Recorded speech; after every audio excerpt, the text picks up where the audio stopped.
আসসালামু আলাইকুম, কেমন আছেন সবাই? আশা করি সবাই ভালো আছেন। আজকে ডকুমেন্টস এডিট করার দারুণ একটি টিপস শেখাবো।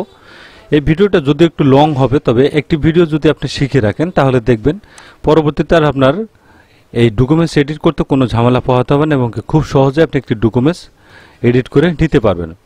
এডিট করার জন্য প্রথমে যে ডকুমেন্টসটা দেখতে পাচ্ছেন, এটা প্রথমে একটু ক্রপ করে নিতে হবে। আমি সাইজ অনুযায়ী এটাকে একটু ক্রপ করে নিলাম। কন্ট্রোল এম বাটন প্রেস করে হালকা একটু কাজটা এখান থেকে একটু বাড়িয়ে দিচ্ছি, একটু বাড়িয়ে দিলাম। Control shift U button press করে দেব। এটাকে গ্রেসিক্যাল করে নিলাম। আমি দেখতে পাচ্ছেন গ্রেসিক্যাল কিন্তু এখান থেকে হয়ে গেছে। কন্ট্রোল জে বাটন প্রেস করে একটি লেয়ার করব। ফিল্টারে যাব, এখানে আদার্স, এখানে হাইপাসে ক্লিক করে দিলাম। হাইপাসে ক্লিক করে দিয়ে দেখুন হালকা এখান থেকে একটু হাইপাসটা একটু রেডিয়াসটা একটু বাড়িয়ে দিয়ে ওকে করে দেব। এটার ব্লান্ডিং মোড চেঞ্জ করে রেখে ওভারলে করে দেব। এখানে লেখাটা দেখুন এখন কিন্তু অনেকটা শার্পেন হয়ে গেছে, দেখতে পাচ্ছেন অনেকটা কিন্তু চকচকে ভাব চলে আসছে। কন্ট্রোল এল বাটন প্রেস করে দিবেন, এখান থেকে লেভেলটা হালকা একটু বাড়িয়ে দিবেন। এখানে ব্ল্যাক পয়েন্ট দেখতে পাচ্ছেন, ব্ল্যাক পয়েন্টে ক্লিক করে দিয়ে এখানে এই কালো লেখার উপরে একটি ক্লিক করে দিবেন, এখানে একটি ক্লিক করে দিবেন।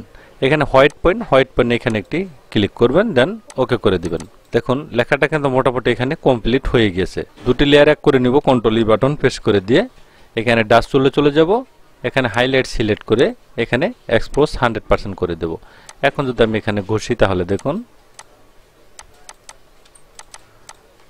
ডকুমেন্টসটা কিন্তু এখানে কমপ্লিট হয়ে গিয়েছে, দেখতে পাচ্ছেন হয়ে গেছে। এখন ইমেজে যাবেন, অ্যাডজাস্টমেন্ট, এখানে ব্রাইটনেস কন্ট্রাস্টে ক্লিক করে দিবেন।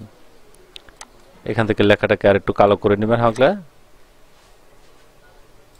দেন ওকে করে দেব। এখন দেখুন ডকুমেন্টসটা কতটা সুন্দর হয়ে গেছে, দেখতে পাচ্ছেন একদম লেখাগুলো কিন্তু স্পষ্ট দেখাচ্ছে।